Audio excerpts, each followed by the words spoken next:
Love you too. Ow! Sweet. John, I think a big observation this week from everybody has just been how relaxed, how happy you are, how free-spirited I guess you feel. What's different about this week that you're feeling those emotions with? Honestly, I feel like I'm just at a place where I'm just confident in my own skin. You know what I mean? My career goes up and down and up and down, and what I've learned, whether I'm up on the up like right now or the down moments, just to enjoy it all. It's just such a privilege to be a part of the UFC, to be the light heavyweight champion of the UFC, and man, we got the best fans in the world, and it just feels good, man. I really just feel so alive. You brought your family out for the first time. Why was that decision made? Well, my oldest daughter Leah wants to be famous so bad, so I just thought I'd give them the opportunity to just feel it, and hopefully it inspires them to work really hard in school and pursue their dreams. This morning we did finally see the pre-fight drug test results. The picograms were there. Yeah. I guess at this point it's expected, but I wonder, is there a part of you that when those come out, you're just like, damn it, I wish these had nothing in them? Yeah, absolutely. Every time it's like an oh darn it moment, but I'm comfortable with the idea that it's going to be a part of my career, and I don't know how long this is going to last. What makes me sleep good at night is knowing that I've submitted myself to every drug test. I am getting tested by 3 of the most powerful agencies in the world. I've never avoided a test. And I just feel like the more I am accessible, the more data they'll understand, they'll have in the situation, and the more everybody will understand. I'm figuring out that there's baseball players in Major League Baseball that has the same exact supplement inside of them that are posting as well. I just found out there's another UFC fighter that has the same exact situation, and between Major League Baseball and the UFC, I think they're coming to the conclusion that these drug testing agencies are too powerful, and they're detecting things that don't help athletes at all, and therefore they're allowing athletes to continue to compete. So I know that I'm almost the leader in this whole development, and I'm comfortable in this space. I wish fans would not just look at the headlines and actually clicked on the links and read and learned what was really going on. But I've set myself free from any level of embarrassment. I have no shame. I've said many times that I've never knowingly done anything to do any type of sports enhancing, drugs or whatnot. So now I'm just here getting back to what's most important, and that's my 13th world title, making the fans happy, and trying to defeat a really promising young fighter. The terminology, the title offense, not defense. Yeah, we call it. Where did that come on? What was the? Yeah, Brandon Gibson started that a long time ago. He's just like, I feel like a lot of times when a fighter's undefeated, they're trying to protect their undefeated record, and they start fighting defensively, and they start trying to fight not to lose. And our mentality is we're not protecting the belt, we're attacking more belts. And so that's the mentality, and that's what it's been. There's a lot of respect between you and Anthony for this fight. In your last couple, it hasn't been like that. Yeah, it hasn't. Rivalry. Do you prefer that? Do you like not having to do the trash talk, or do you? Yeah, honestly, I think it's a lot more. It's definitely more refreshing to not have the trash talk. I understand when you talk a lot of trash, the pay-per-view numbers go through the roof. But in my situation, I got enough people who think I'm an asshole. So the last thing I need to be doing is cursing someone out on TV. So yeah, this is definitely really refreshing, and I'm enjoying it. Anthony was up here a few minutes ago. He said something very interesting. He said that he felt like Cormier and Gustin were kind of distracted by the picogram stuff and all that stuff, and it kind of hurt them in the fight, and he's not focusing on that. What do you think about him saying that? I think that they were focused on the picogram situation a lot, but I also think that these guys are world-class athletes, and no matter what you talked about leading up to the fight, I'm sure they were training with their whole hearts, and I'm sure their coaches made sure they were locked in. I mean, Cormier is an Olympic-level athlete, and I just won't allow someone to blame what the pre-fight storyline was on a defeat. John, when you face someone like Anthony Smith, who's been the places he's been, he's overcome what he's overcome, it's almost like he's playing with house money now. Like, is that an inherently dangerous place to fight? What do you mean? Because he's such an underdog? Yeah. He has nothing to lose? Respect. Is that what you mean? Yeah. It's a dangerous position for me to fight someone like that. Because he has nothing to lose. He can go out there, close his eyes, and just swing for the fences. I wouldn't advise you doing that. But Yeah, he has nothing to lose in this situation. To believe it or not, I don't really realize why so many people are counting this guy out. He had 30 amateur fights. He had 40 professional fights. That's 70 fights. This guy is by far the most experienced guy I've ever fought, and he's the youngest guy I've ever fought in the UFC. So we look at him as a legitimate threat, and I know he's using that against me somehow, saying, "Why does John keep saying that he's taking me serious? Why does John keep saying that he's taking me serious?" Like as if I'm trying to convince myself that I'm taking myself, the fight serious. But my coaches know that I'm taking the fight serious. My body knows that I'm taking the fight serious, and he'll see on Saturday that I took this fight serious. He said that he woke up today at 206 pounds already. So Right. he's already almost on weight. Yeah. How much are you cutting, and is that a disadvantage for him being that small already? So right now I weigh 215 pounds, which is a great weight to be at this point. That's a more standard weight for a light heavyweight to be at this time.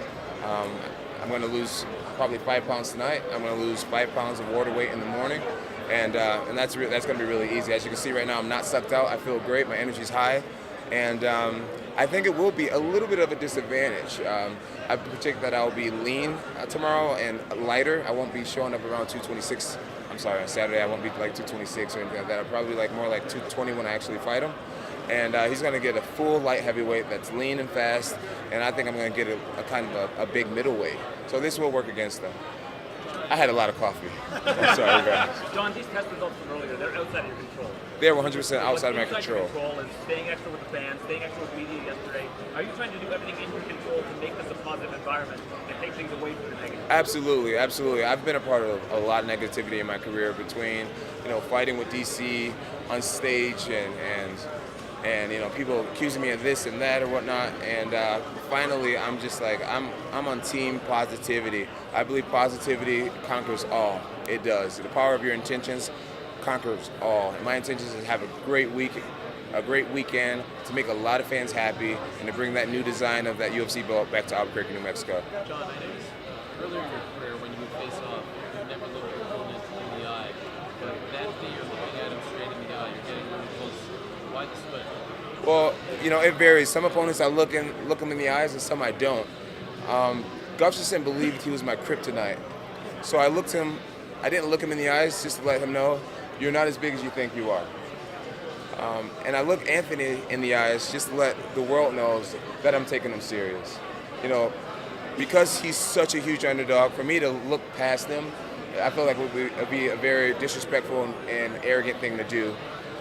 Where the rest of the world don't take him seriously, I look him in the eyes to let him know, despite what the odds makers say, you are getting my full and undivided attention. So that's the answer. Today you found out about the found out today, right? Yeah, I just found out about the picograms. What's going on internally? Is there a moment where you're like, wait, is this happening again? Is the fight off? How do you process it initially? When it happened in my last fight, I actually broke down crying, and I gave one of my buddies a hug, and I just cried in his arms, and it felt great. He was just like, John, you've been through too much to slow down now,